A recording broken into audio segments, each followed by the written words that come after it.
अस्सलाम वालेकुम दोस्तों, मैं मोहम्मद शहबाज अपने वील के साथ आपकी खिदमत में हाजिर हूँ। तो मैं आपके सब्सक्रिप्शन के साथ आगे बढ़ता हूँ और आज हम बात करेंगे कि वैसे तो हम बहुत सारी बातें करते हैं कि मुल्क की तरक्की के लिए बहुत सारे इंडिकेटर्स हैं जिनका इम्प्रूव होना या जिसके ऊपर मुल्क की तरक्की जो है इन्हिसार करती है। सबसे पहले आज हम बात ये करते हैं कि फॉरेन डायरेक्ट इन्वेस्टमेंट जो है वाकई इतनी इंपॉर्टेंट है जितनी हम थियोरेटिकली एम्पिरिकली या हम डिस्कशन के अंदर उसको जेर बहस लेके आते हैं।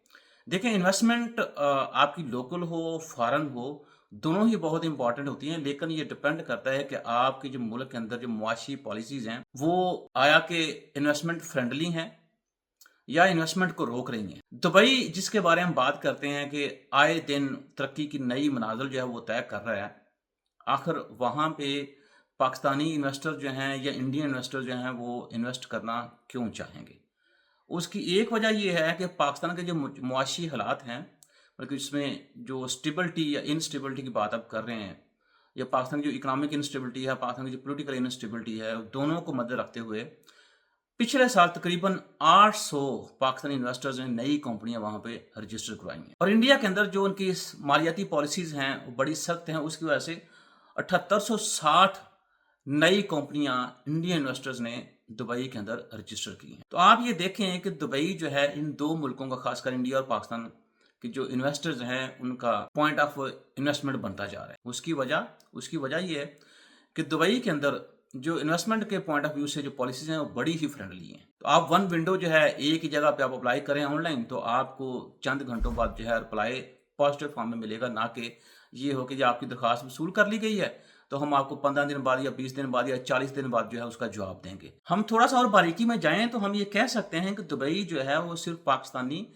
या इंडियन इन्वेस्टर्स का कारोबारी ये कह लें कि महव नहीं है। इसके अंदर बरतानिया, चीन वगैरह की कंपनियां भी शामिल हैं, और उसमें जो बताई जा रही बातें वो ये हैं कि क्यों पाकिस्तानी, इंडियन, चाइना या डेनमार्क, यूरोपियन कंट्रीज या बरतानिया के लोग जो हैं दुबई में इन्वेस्टमेंट करना चाह रहे हैं या इन्वेस्टमेंट के लिए आते हैं। उसकी वजूहात में शामिल है सबसे पहले उनका दुबई का जो बिजनेस फ्रेंडली स्ट्रक्चर है वो, उसके बाद दुबई का जो महल्ले वकूअ है, ये करें जियोग्राफिकल सिचुएशन जो है वो, और उसके बाद उनका मजबूत इंफ्रास्ट्रक्चर है।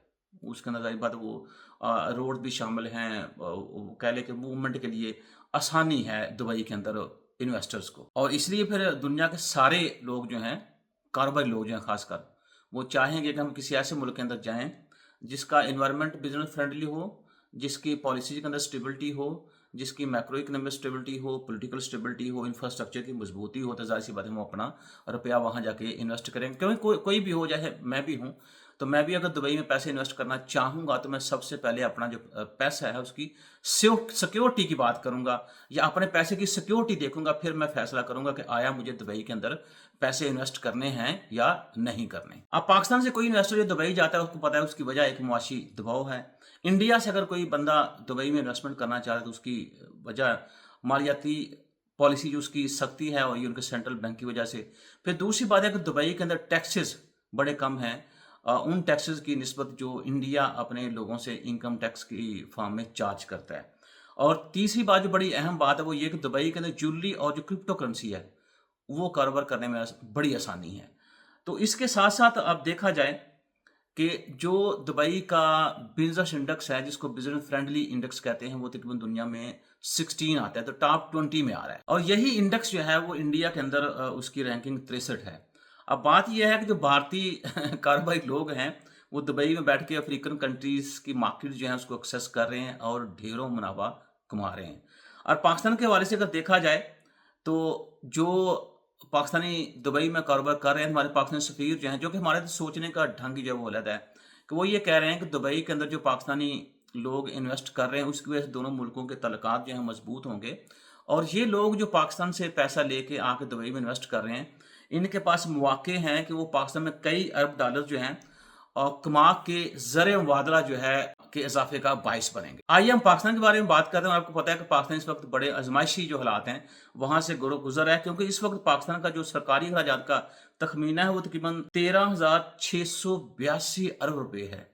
आई रिपीट, 13,682 अरब रुपए है। और ये सिचुएशन बड़ी तशवीशनाक है कि पाकिस्तान इस मुल्क के अंदर जो सरकारी अखराजात हैं वो इस हद तक जा चुके हैं। और उससे ज़्यादा तशवीश की बात यह है कि ये सारे अखराजात जो हैं हम कर्ज लेके IMF से, दूसरे मुल्कों से, उसमें एशियन डेवलपमेंट कह लें, उसमें वर्ल्ड बैंक कह लें, और बड़ी तशवीशनाक बात यह है कि ये सारे अखराजात जो हैं हम IMF से कर्जे लेके, इसी तरह दूसरे जो इंस्टीट्यूशंस हैं लाइक ADP हो गया आपका, फिर वर्ल्ड बैंक हो गया, इनसे कर्जे लेके पूरे कर रहे हैं। और इस सूरत में ज़ाहिर बात, जब आप ये बात करेंगे तो आप देखा जाए तो मुल्क के अंदर जो गैर मुल्की कर्जों का बोझ है वो 87,000 अरब रुपए हो चुका है। और इसके लिए ज़ाहिर सी बात अब होगा कि जब 87,000 अरब गैर मुल्की कर्जा होगा, उसके ऊपर आपको सूद भी अदा करना होगा, तो वो सूद की अदायगी के लिए आपको मजीद कर्जे लेने पड़ते हैं, और समटाइम वो कर्जे बड़ी ही सख्त शराइत के ऊपर आपको लेने पड़ते हैं। अच्छा, अब हम देखा जाए तो तकरीबन ये जो साल भी चल रहा है, पाकिस्तान ने 20 अरब डॉलर की बैरूनी अदायगियां करनी है। अब ये 20 अरब डॉलर कहां से आएगा? तो चूंकि अब हमें पता है कि हम डेट ट्रैप के अंदर फंस चुके हैं, तो अब गवर्नमेंट ने ये कहा है कि हम ऐसा करते हैं कि राइट साइजिंग की तरफ आते हैं, जिसकी वजह से 82 अदारों को 40 अदारों में जम किया जा रहा है। और इसके अलावा आप कह लें कि जो यूटिलिटी स्टोर्स कॉरपोरेशन समेत बहुत सारे और 25 निजी महकमे हैं जिनको निजी शोबे के हाथ फरोख्त किया जा रहा है, प्राइवेटाइज किया जा रहा है उनको। इस तरह ये भी कोशिश की जाएगी कि जो गैर ज़रूरी वजारतें हैं, महकमे हैं, उनको ख़त्म करके हुकूमती अखराजात जो हैं कम से कम उनको एक सस्टेनेबल लेवल के ऊपर लेके आया जाए। और लेकिन इसके साथ क्या होगा, ये किसी ने नहीं सोचा कि ये जब कॉरपोरेशंस आप बंद करेंगे या ये अदारे प्राइवेटाइज करेंगे, उसकी वजह से जो बेरोजगारी में इजाफा होगा उसको कोई बंदा नहीं देख रहा। अब बेरोजगारी होगी तो जारी बात है मुल्क के अंदर गुरबत होगी और जराइम भी बढ़ेंगे, इसके बारे में कोई लाहे अमल हमारे पास नहीं है। अच्छा, अब दूसरी तरफ देखा जाए तो पंजाब के अंदर खासकर अगर बात की जाए, 13,000 सरकारी स्कूल ऐसे हैं जिनको प्राइवेटाइज करने का फैसला हमने कर लिया है। और इसका मतलब ये हुआ कि जो पब्लिक स्कूल्स के अंदर तालीम थी, जो गरीब लोगों के लिए थी या गरीब लोगों की उन स्कूलों तक एक्सेस थी, अब वो इसका मतलब ये हुआ कि गरीब लोगों की पहुंच से वो तालीम भी दूर हो जाएगी। और पहले भी अगर देखा जाए तो दूर हो ही चुकी है।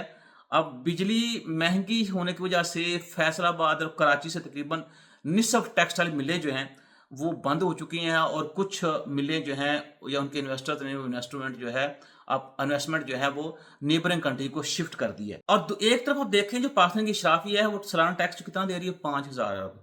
और आप ये देखें कि उनकी जो अयाशियाँ हैं, दूसरी उनकी करप्शन देखें, टैक्स चोरी देखें, IPPs की लूट मार जो है वो देखें।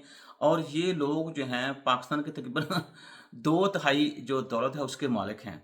अभी एक ताज़ा तरीन जो रिपोर्ट आई जिसमें शराफिया की करप्शन जो है उसके बारे में जिक्र किया गया है, ये report auditor general of Pakistan ने पेश की है। वो ये कह रहे हैं कि तेजाबी अमल जो है उसके अंदर फुकदान और नकाइश के बायस पिछले 2 साल में के इलेक्ट्रिक समेत बिजली की दीगर तकसीम कर कंपनियों से 25,000 अरब की वसूली नहीं की गई। पर ठीक है यार, लूटो। अपने पिछले वीला के अंदर मैंने जिक्र किया था कि कुछ IPPs ऐसे हैं जिनको 2014 के बाद उनकी जो पैदावारी सालाहियत है उसका भी ऑडिट नहीं किया गया।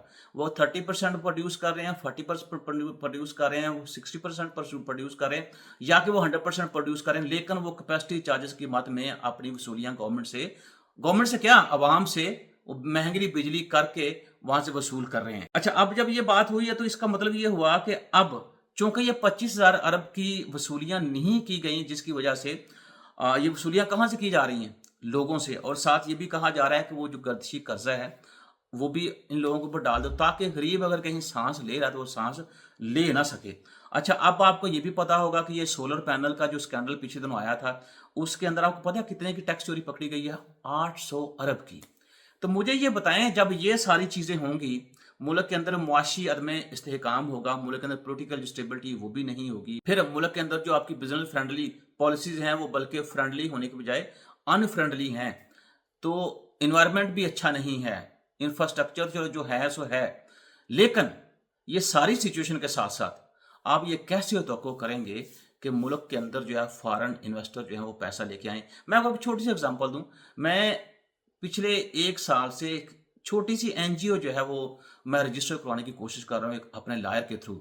मुझे पता है पूरा साल जो मैं कॉल करता रहा हूँ वकील को, सर बस आज हो गई, सर फाइल वहाँ अटकी हुई है, सर फाइल वहाँ अटकी हुई है, सर फाइल वहाँ से वहाँ आगे शिफ्ट हो गई है। तो मुझे मलिक रियाज साहब की बात याद आ रही है कि फाइल को भाई सब टायर लगाओ तभी फाइल चलती है, बाकी तो सारी सिर्फ बातें हैं।